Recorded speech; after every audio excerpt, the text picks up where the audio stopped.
5-minute video for my passing marks. Could you help me? So I said, sure. So what the storyline was, this elder was getting dementia and her kids wanted to send her to a nursing home. The instructor went to watch it, turned it on, looked at it, turned it off, sat there, and I thought, okay, I'm native, I can take this. Here, all around me were these ghostly figures. He says, oh, your Nani had strong medicine, look at this. Yeah. Okay, I'm from the Haida Nation, from Haida Gwaii. My English name is Lois Rullin. My Haida name is Sid Quince, which means in the beyond, so I'm way out there in left field. And I joined the Canadian Navy to get off the island when I was 18 because I didn't have status. My dad's a half-breed, so my mom lost her status. Both my grandmothers were Haida. My mom's dad was the last Haida hereditary chief of Old Masset, and because he didn't have a nephew to pass it down, it had to go within his clan, and my other grandfather is English and Irish. I've lived in Vancouver, I guess 61 years. And I belong to about 20 different Native organizations. And why I joined the Native organizations and worked with our people was when I was 33, I had my gallbladder out, and the doctor was sitting there at 6 o'clock the next morning. I said, why are you sitting here? And he says, I was worried. I said, why, did you goof? And he kind of laughed. And I said, I had the strangest dream. He said, tell me about it. I said, there's this great big grassy field. I could hear the birds singing. I could see flowers, trees.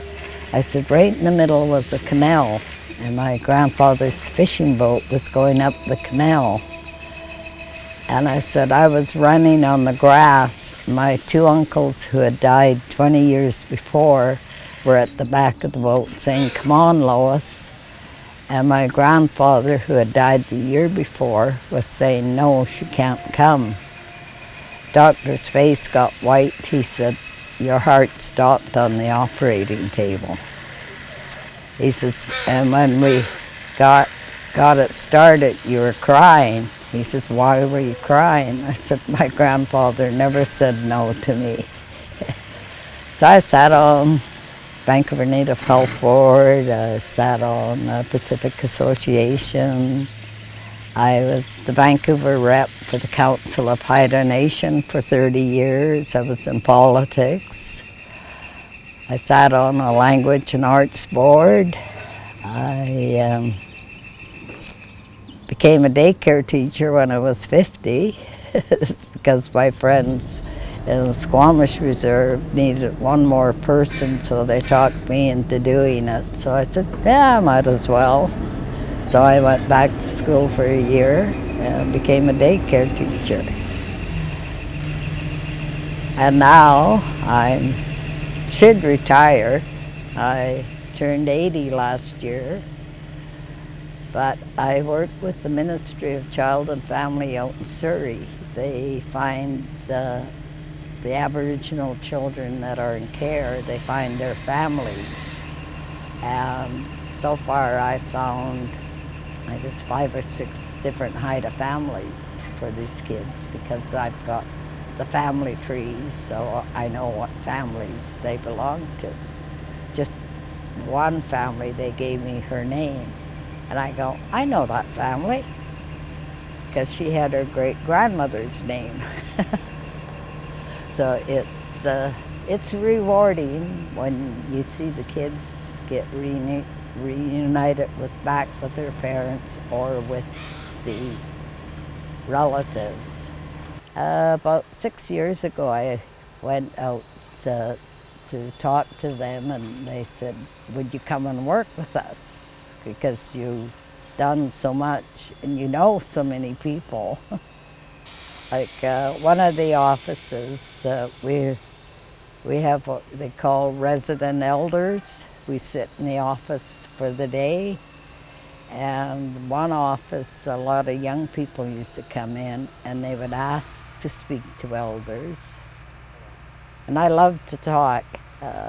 Most people don't realize that I'm Native because I talk so much. You know, they're white people's idea of a Native is walking along, shuffling along with their heads down and not saying anything. So I get intimidated quite a bit, but I open my mouth, I sound like a logger. I tell them to get lost, and they just look at me and they take off. They don't know what to think because I talk so much. I think even as a child I did. I was raised cultural, even though I didn't live on the res, because my grandfather was a chief. We lived amongst the white people, and it was nice because it was a small town that no one was prejudiced in that town. I used to understand Haida, but I couldn't speak it. Yeah, I joined the Navy, and they gave me the TB test, skin test, and my whole arm was swollen from it. They thought I had TB. So I was only in the Navy 6 months, and 4 months, and then I ended up in the hospital for 6, doing all these tests. And at the end of 6 months, the doctor said, you didn't even have it. You shouldn't have even been in here. I said, you just wasted 6 months of my life. So then I just stayed in Vancouver, grabbed any job I could. I didn't know there was welfare. Yeah. I mean, I can remember living in a 12 by 12 room and drinking tea and having toast for a week because I was so broke. And I'd walk everywhere. I mean, life wasn't so expensive and wasn't so fast in the 60s. And then I met my husband and we moved to California for 6 years.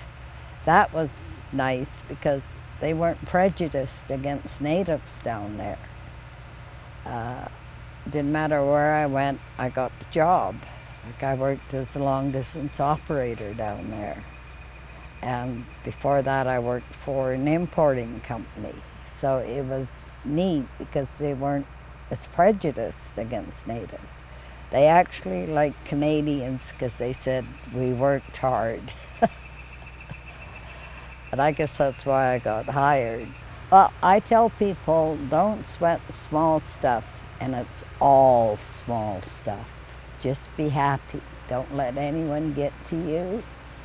And I tell them, like there's some people that are part Cree and Irish, and I mean they're 70 and they go, I don't know where I belong because they were 60 scoop.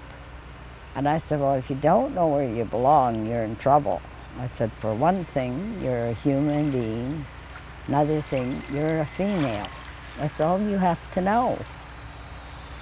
So what do you mean you don't know where you belong? You belong on this earth. And I don't let anyone bug me. If they do, I just tell them to fluck off. Yeah. I'm from the Raven clan, so my vest has got the raven on the back. And like with the Haidas, we have 2 clans. We have the Eagles and the Ravens. And another raven can't marry another raven. He's got to marry an eagle. So and also if you're a chief's daughter, you have to marry in that category too. I mean, I didn't realize there was a class system on the reserve. Till when I was in politics, and they had made all these proposals, and I didn't agree with any of them. So I threw them all out, these policies. And my mom said, "You realize, Lois, come from a high-ranking family, so no one will disagree with you." And I went, "Oh." So after that, I had to make sure I didn't say too much because they would agree. And that was when I found out, oh my God, there's a class system on the reserve. Well, the first policy they made was chiefs and reps should dress accordingly. And I went, we're not a communist state. We can't tell people how to dress. What? You know, and I threw out 14 policies that morning. Well, the big house, if you ever see the picture of the Haida big house taken in, I think it's 1891, that was my great uncle's big house. And the little boy that's standing, I think by the totem pole, is my grandfather. Yes, I would tell young people, get an education, use your voice. Because no one else is going to speak up for you. Use your voice.